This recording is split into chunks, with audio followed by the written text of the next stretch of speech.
ॐ सदाशिवसमारम्भां शङ्कराचार्यमध्यमाम् अस्मदाचार्यपर्यन्तां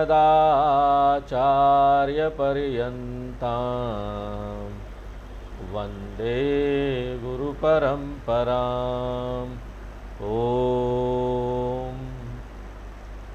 भगवान कृष्ण अर्जुन को एक बहुत महत्वपूर्ण सुझाव देते हैं और वो सुझाव है कि जब भी एक व्यक्ति धर्म के अनुसार अब काम करता है तो ये जो व्यक्ति है वो अपना व्यक्तिगत जो इच्छा शक्ति है उसकी शरणागति धर्म में कर देता है।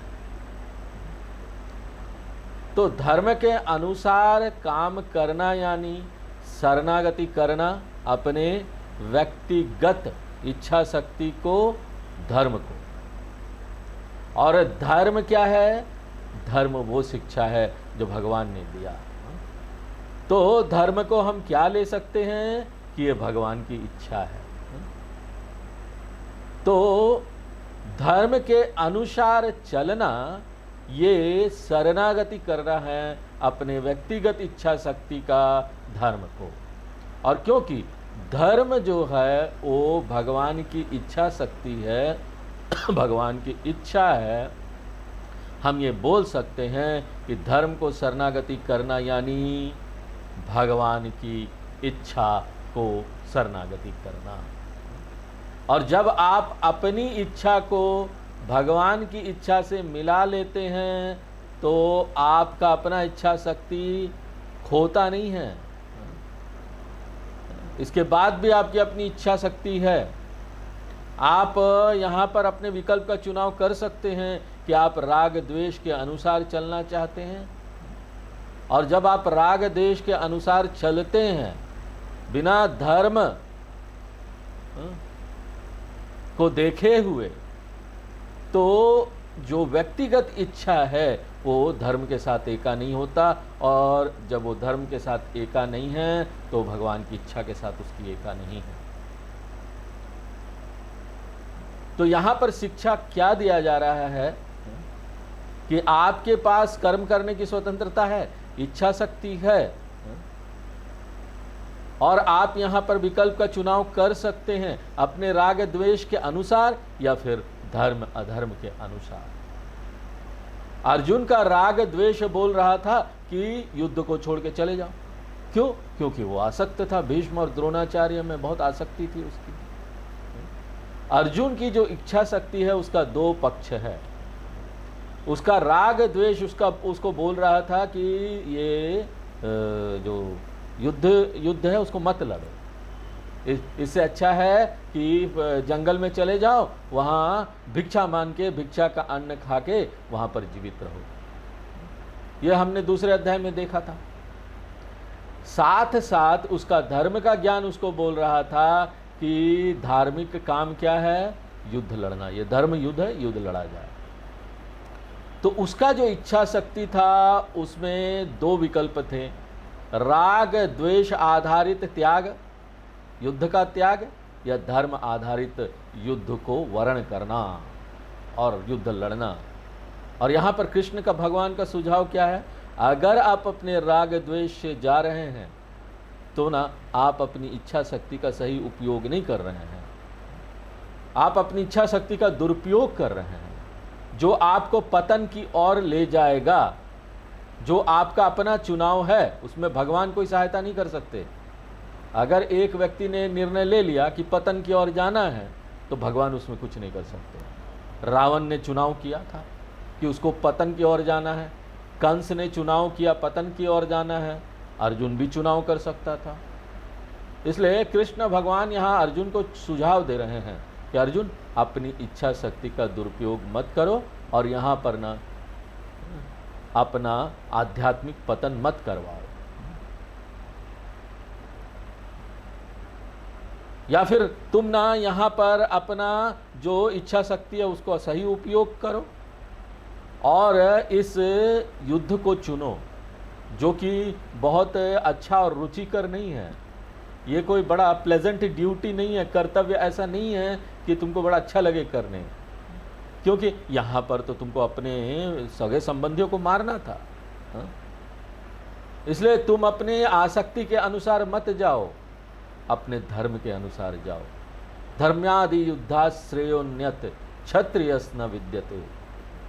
अगर तुम अपनी बुद्धि से काम करोगे और अपनी भावनाओं को दबा दोगे, बुद्धि से काम करोगे, और इस पीड़ादायक कर्तव्य, जो बहुत अच्छा कर्तव्य नहीं था, पीड़ादायक है, अच्छा नहीं है कर्तव्य, फिर भी धर्म है।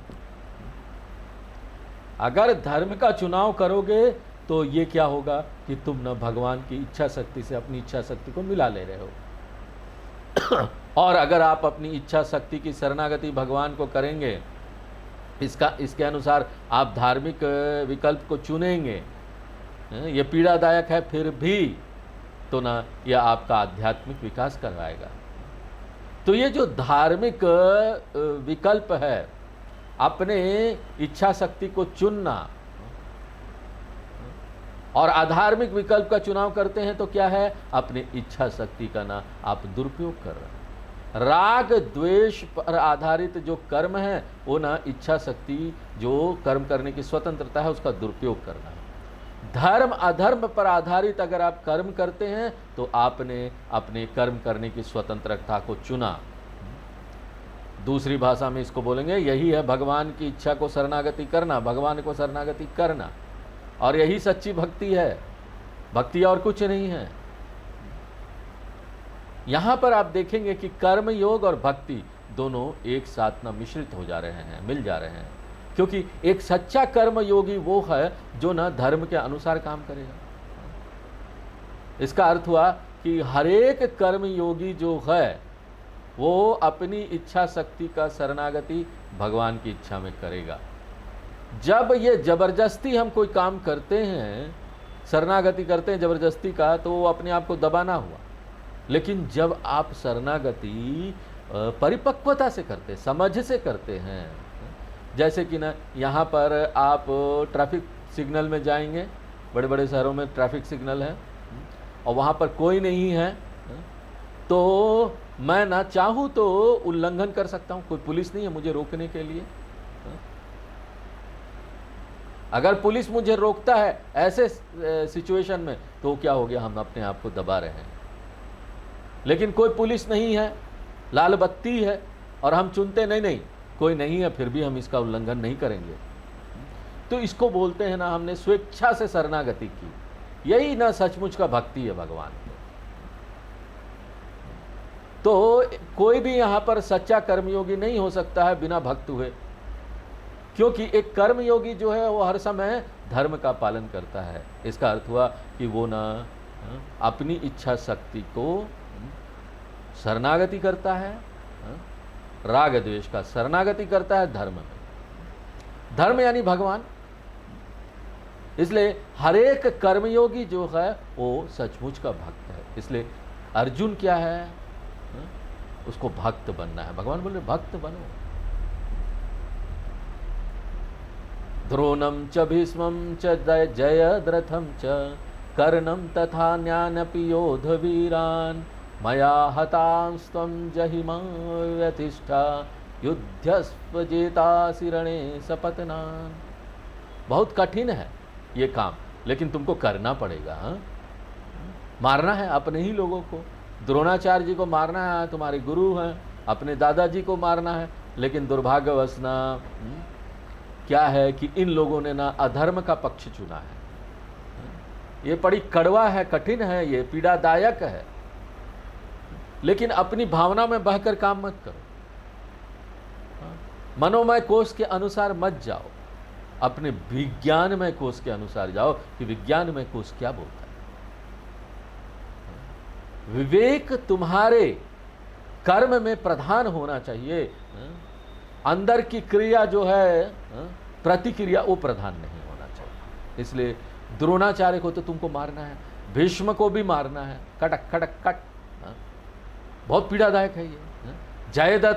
जयद्रथ को भी मारना है, और कृष्ण भगवान ने खुद ही ये किया। याद करिए कि ना यहाँ पर कृष्ण भगवान अर्जुन के रिश्तेदार भी हैं, और अर्जुन के जो रिश्तेदार हैं वो कृष्ण भगवान के भी रिश्तेदार हैं। और कृष्ण भगवान ने तो अपने ही अंकल, अपने ही चाचा कंस को मारा था। तो यहाँ अर्जुन के लिए बहुत पीड़ादायक है, लेकिन अर्जुन को नहीं, इससे उभरना पड़ेगा, परिपक्व होना पड़ेगा। कर्ण को मारना बड़ा आसान था, क्योंकि अर्जुन का वो शत्रु था, वो तो तलाश रहा था कि अवसर कि मार दूं उसको। और इस प्रक्रिया में ना तुम्हारी तरफ के लोग भी मारे जाएंगे अर्जुन, इसलिए जही समय आ गया इनका मरने का। क्यों? इनका प्रारब्ध खत्म हो गया है। मया हतान, मैंने इनकी फाइल बंद कर दी है और इनका नया जन्म आगे तैयार कर दिया है, इसलिए मया हतान। ये सारे लोग पहले ही नष्ट किए जा चुके हैं मेरे द्वारा, तो तुमको तो सिर्फ मारना है, हाथ हिलाना है। मां व्यथिष्ठा, इसके ऊपर तुम व्यथित ना हो, तनाव में मत आओ, ये तो जीवन का सत्य है। बहुत सारी चीजें तुमको जीवन में करनी है, चाहे तुम उसको पसंद करो या ना करो। मां व्यथिष्ठा, व्यथित मत हो, दुखी मत हो। युद्धस्व, युद्ध करो। क्यों? क्योंकि तुम जन्म से क्षत्रिय हो।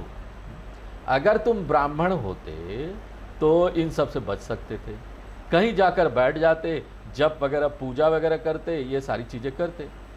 लेकिन क्षत्रिय का कर्तव्य क्या है? क्षत्रिय तो पुलिस वाला है। पुलिस वाला ये नहीं बोल सकता मैं बंदूक नहीं उठाऊंगा, मैं लाठी नहीं उठाऊंगा। सैनिक के लोग ये नहीं बोल सकते कि मैं ये काम नहीं करूंगा दूसरों को मारने का। क्षत्रिय के रूप में तुम्हारा कर्तव्य है, छतात त्रायते इति क्षत्रिय, समाज का बचाव करना अधर्म से, ये क्षत्रिय का कर्तव्य है। छतम यानी अधर्म, इसलिए युद्धस्व जेतासी। निश्चित रूप से तुम अपने ना ये जो शत्रु लोग हैं ना उसको हरा दोगे। सपतनान यानी ये जो शत्रु है, निश्चित रूप से तुम उसको हरा दोगे इस युद्ध में। क्योंकि देखिए दूसरे अध्याय में अर्जुन ने संशय व्यक्त किया था कि पता नहीं हम जीत पाए या नहीं जीत पाए। यद्वा जयेम यदि वा न जयेयु यनेव हत्वा न जिजीविषामः तेव स्थितम प्रमुखे धार्तराष्ट्रः। छठा श्लोक है दूसरे अध्याय का। उसमें अर्जुन बोलता है देखिए भगवान, हमको तो ये भी नहीं पता कि हम उसको हरा पाएंगे या वो हमको हरा देंगे। अब यहाँ पर कृष्ण भगवान बोल रहे देखो तुम तो युद्ध जीतने वाले हो, इसलिए नहीं कि तुम बड़े पावरफुल हो, बहुत शक्तिशाली हो, इसलिए क्योंकि धर्म तुम्हारी तरफ है। आगे हम लोग 35 नंबर श्लोक पढ़ते हैं। संजय उवाच, संजय उवाच एतच्छ्रुत्वा वचनं केशवस्य, एतच्छ्रुत्वा वचनं केशवस्य कृताञ्जलिर्वेपमाना किरीटी, कृताञ्जलिर्वेपमानः किरीटी नमस्कृत्वा भूय एवाह कृष्णम्, नमस्कृत्वा भूय एवाह कृष्णम् सगद्गदं भीत भीत प्रणम्य, सगद्गदं भीत भीतः प्रणम्य। तो जब कृष्ण भगवान अर्जुन के प्रश्न का उत्तर देते हैं तो अर्जुन किस तरह का प्रतिक्रिया देता है, क्योंकि अर्जुन ना आप समझ गया है कि कृष्ण भगवान जो है ना वो जिम्मेदार नहीं है हमारे यहाँ पर सुख दुख के लिए। कृष्ण भगवान तो सिर्फ कर्मफल दाता है। किस तरह के हैं कृष्ण भगवान? एक जज की तरह। जज जिम्मेदार होता है क्या? लोग सुख दुख प्राप्त करते हैं, एक व्यक्ति दुख प्राप्त कर रहा है क्योंकि उसको जेल मिल गया है, तो ये जो भुगतना है ये जज के कारण नहीं है, ये तो उसका अपना कर्म था, उसको भुगतना पड़ेगा। भगवान ने सिर्फ कर्म फल दिया, भगवान ने ये देखा कि कर्म फल उस तक पहुंचे। जिस तरह से एक जज की भूमिका होती है वो ये कर्म के सिद्धांत को अच्छी तरीके से यहाँ पर पालन करवाए। इसलिए भगवान करुणावान है। इसका अर्थ ये नहीं है ना कि ना वो कर्म फल को बदल देंगे। भगवान करुणावान है। किस रूप में? इस रूप में कि वो ना यहाँ पर जो नियम है ना, इस संसार का कर्म के सिद्धांत का जो नियम है ना, उसको ना ठीक ठाक चलाते हैं। एक व्यक्ति को अगर पाप का फल प्राप्त करना है तो उस व्यक्ति को वो प्राप्त करना ही होगा निश्चित रूप से। अगर भगवान यहाँ करुणावान है, ठीक है, वो करुणावान है, लेकिन अगर पाप का फल जाना है तो भगवान को वो करना पड़ेगा। अगर करुणावान होकर भगवान ना कर्म फल किसी को नहीं देंगे तो यहाँ पर क्या होगा? पूरी दुनिया का जो इस सृष्टि का जो नियम है ना, वो डिस्टर्ब हो जाएगा, खराब हो जाएगा। कल्पना कीजिए कि भगवान ना ये कर्म के नियम को बदल देते हैं क्योंकि एक व्यक्ति को दुख मिल रहा है, तो उसका क्या समस्या होगा? उसको ना भगवान को यहाँ पर जो पूरी सृष्टि का नियम है वो सामंजस्य में चल रहा है, उसको डिस्टर्ब करना पड़ेगा। एक व्यक्ति को इसका लाभ मिल जाएगा लेकिन पूरी दुनिया को भुगतना पड़ेगा। इसलिए अगर हम ऐसा देखते हैं ना कि भगवान मेरे दुख को दूर कर दे, तो ना ये हमारी ना छोटी दृष्टि है।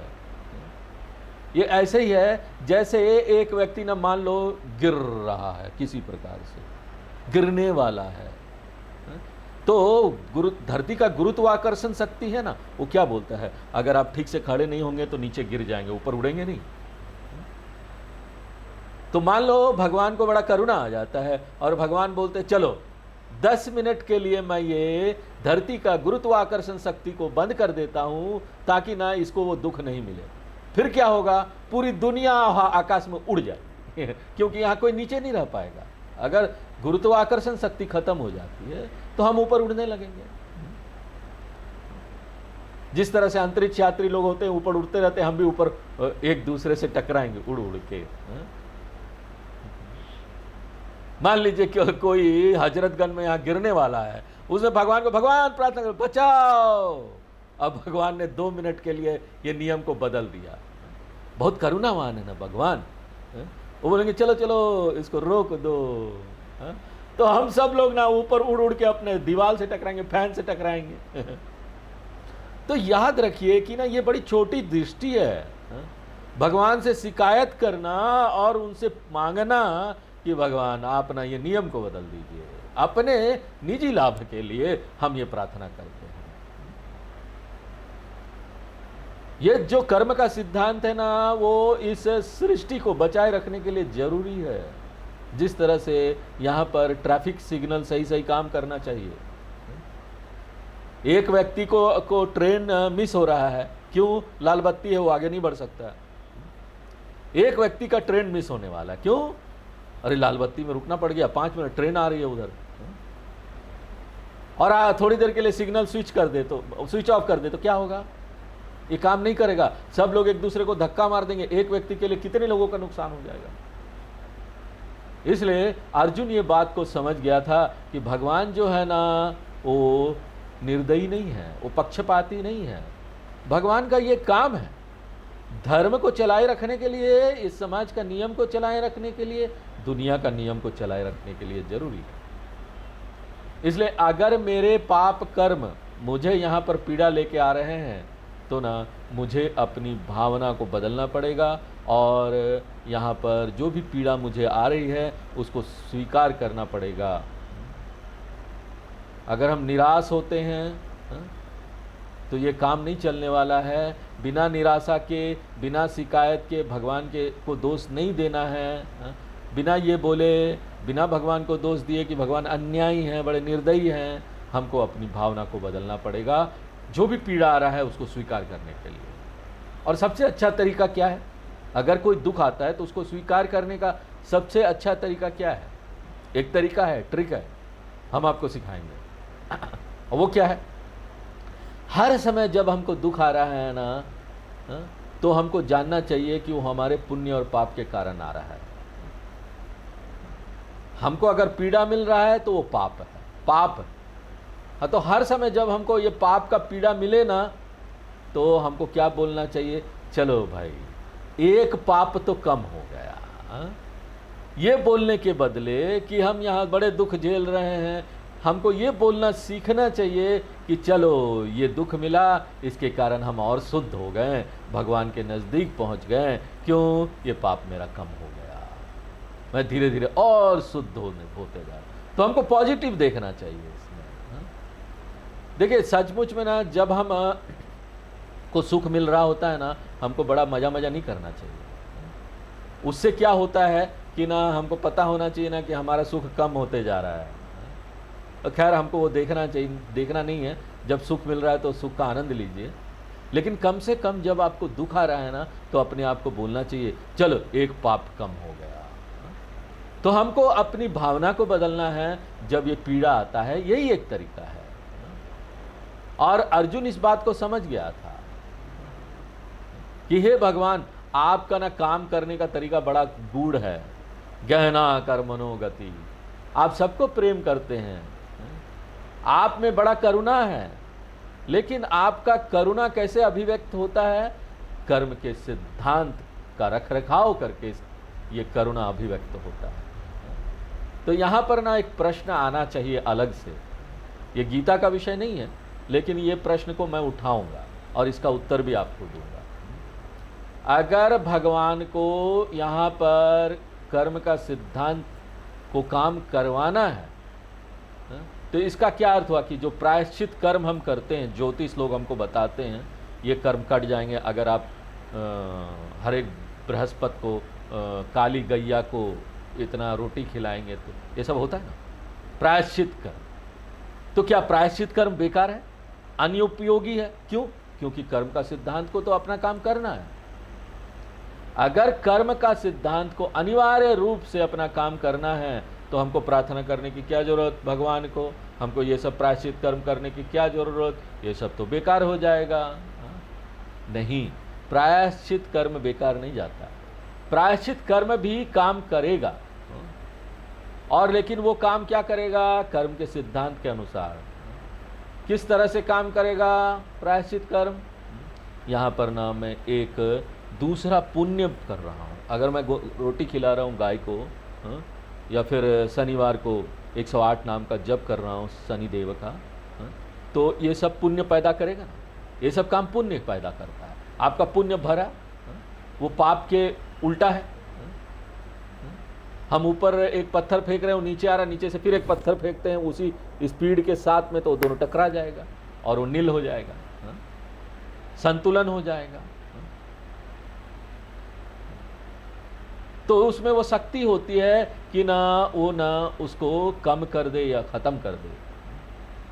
अगर हमने यहाँ कुछ खाना खाया जो हमारे पेट के लिए ठीक नहीं है और पेट गड़बड़ हो जाता है, तो यहाँ पर व्यवस्था जो बनी हुई है पेट का, उसके अनुसार हमको पीड़ा सहना है, जरूरी नहीं है हम कोई दवा ले लें, वो उसको काउंटर कर देगा।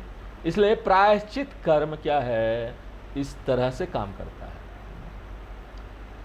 वो उसको कम करता है या उसको खत्म करता है। प्रायश्चित कर्म आगामी कर्म पैदा करेगा, और आगामी कर्म क्या करेगा? या तो प्रारब्ध को कम कर देगा, या उसको इक्वल कर देगा, या फिर खत्म कर देगा, या फिर कुछ नहीं हो। मान लीजिए यहां पर बोलता है कोई कि स्वामी जी हमने प्रायश्चित किया लेकिन फिर भी कुछ नहीं हुआ, तो इसका क्या अर्थ है? जो आगामी की शक्ति थी, जो आपने काम किया, गैया को रोटी खिलाई और सब अच्छे काम किए, वो कम थे। आपका प्रारब्ध पहले का किया हुआ कर्म बहुत ज़्यादा था। इसलिए प्राकृतिक रूप से ना यहाँ पर देखिए कि ना बहुत बड़ा उल्का पिंड ऊपर से टूट के आ रहा है नीचे, बहुत बड़ा पत्थर, और आप एक छोटा सा कंकड़ मारते हैं तो वो तो रुकेगा नहीं ना। उसी तरह से आपका अपने कर्म बहुत ज़्यादा हैं और प्रायश्चित कर्म जो किया वो छोटा सा कंकड़ है, तो उसको रोक नहीं पाएगा। अगर प्रायश्चित, अगर ये प्रारब्ध बहुत शक्तिशाली है तो प्रायश्चित कुछ नहीं कर पाएगा। हमने इसके बारे में पहले भी आपको बताया है तत्वबोध में। मान लीजिए आप डॉक्टर के पास जाते हैं कि डॉक्टर पूछते, डॉक्टर आप मेरा ये बीमारी ठीक कर सकते हैं? तो डॉक्टर क्या बोलेगा? अगर वो बुद्धिमान डॉक्टर होगा ना, बोलेगा ना अरे भाई बीमारी क्या पहले वो तो देखने दो। निश्चित रूप से एक बीमारी ऐसी होती है जिसका पूरा इलाज है। छोटा सा अगर एलर्जिक रिएक्शन वगैरह खांसी सर्दी है तो इलाज है। कोई थोड़ा सा फोड़ा वड़ा हो गया तो इंजेक्शन ले लीजिए। अपेंडिक्स वगैरह हो गया, वो पथरी वथरी हो गया तो उसका सर्जरी हो जाता है। तो कुछ एक बीमारी है उसका पूरा इलाज है, लेकिन कुछ एक बीमारी है पूरा इलाज नहीं है। जैसे बीपी का कोई इलाज नहीं, शुगर का कोई इलाज नहीं, उसमें आप ना उसको मैनेज कर सकते हैं, उसको कम रख सकते हैं दबा के, लेकिन वो जीवन भर चलता रहेगा। डिजीज को, जो बीमारी है उसको आप नियंत्रित कर सकते हैं, तो पूरी तरह से वो आपको पीड़ा नहीं देगा, लेकिन पूरी तरह से वो इलाज इलाज भी नहीं होगा, वो ख़त्म भी नहीं हो सकता है। किसी तरह आप उसको मैनेज करते रहिए। ये मध्यम तरीके का ना ये बीमारी है। एक तरीके का है पूरी तरह से ठीक हो जाए, दूसरा है आप उसको किसी तरह से मैनेज कर सकते हैं, और तीसरा जो है ना वो 3rd डिग्री का, मान लीजिए किसी को कैंसर हो गया, एडवांस कैंसर, डॉक्टर बोलता है भाई 3 महीने बचे हैं आपके पास, 6 महीने बचे हैं, कुछ साल बचे हैं। हम ये नहीं बोल सकते कि ना ये बीमारी पूरी तरह से ठीक हो जाएगा। ये तो अलग अलग लोगों को क्या बीमारी है उसके ऊपर निर्भर करता है। इसलिए ना यहाँ पर 3 संभावनाएं हैं, या तो पूरी तरह से वो ठीक हो जाएगा, या आप उसको किसी प्रकार मैनेज कर पाएंगे, या पूरी तरह से आप लाचार हो जाएंगे। उसी तरह प्रारब्ध भी 3 तरीके का होता है। एक बहुत कमज़ोर होता है जो ना आपके कर्म का अच्छे कर्म करने से चला जाएगा, एक मध्यम तरीके का होता है किसी तरह आप उसके साथ जी लेंगे, और एक ना बड़ा शक्तिशाली होता है, आपको दुख दे के ही जाएगा।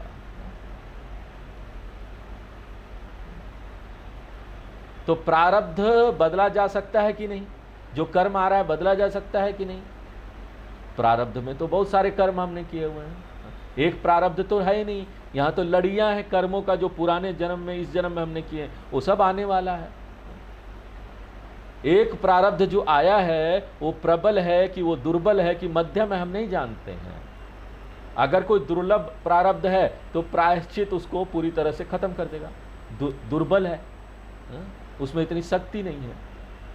मध्यम प्रारब्ध है तो प्रायश्चित थोड़ा सा मैनेज करने में उसका हेल्प करेगा आपका। और कोई प्रबल प्रारब्ध है तो प्रायश्चित कुछ नहीं करेगा, हम बोलेंगे हम इतना सब कुछ किए स्वामी जी, भगवान को इतना पूजा किए, कुछ नहीं हुआ। देखिए यहाँ पर सबसे बड़ी बात है, त्रासदी वाली बात यह है कि जब प्रारब्ध आता है तो हमको पता नहीं वो किस श्रेणी में है, हमको तो नहीं पता। भगवान ने हमको ऐसी दृष्टि नहीं दी कि हम समझ सके कि वो प्रबल प्रारब्ध है कि दुर्बल प्रारब्ध है या मध्यम प्रारब्ध है। अगर वो प्रबल प्रारब्ध है तो हम चुपचाप बैठ जाते, चलो कुछ तो करेंगे तो कुछ होने ऐसे वाला भी नहीं है, ऐसे भी कुछ नहीं होने वाला तो क्या करना। लेकिन आपको पता नहीं कि वो प्रबल है कि नहीं, दुर्बल है, तो हम बोलेंगे ऐसे तो उस समय भी कुछ नहीं करना, दुर्बल है, वो तो अपने आप चला जाएगा। तो यहाँ पर प्रबल प्रारब्ध है, दुर्बल है कि मध्यम है, ये कब पता चलेगा? प्रायश्चित करने के बाद। इसलिए हमको कर्म तो करना ही है। तो यहाँ पर ना किस तरह का प्रारब्ध है आप नहीं जानते, इसलिए प्रायश्चित कर्म भी जो है ना वो धर्म का नियम के अंदर ही आएगा। ये अलग से मैंने आपको विषय बता दिया।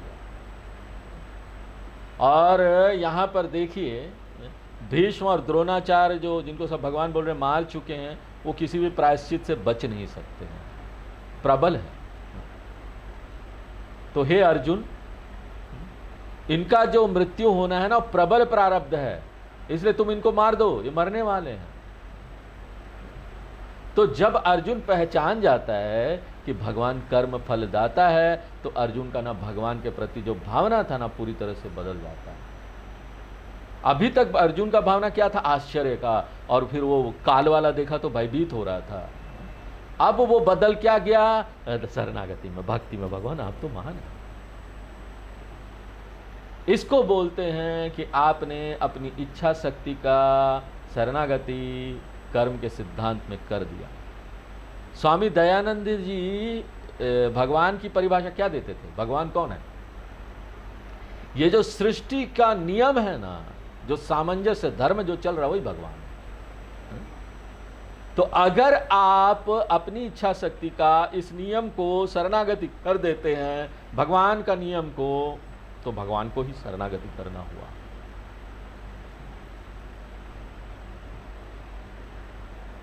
तो संजय उवाच, संजय यहां रिपोर्ट करता है, केशवस्य एतद वचनम श्रुत्वा।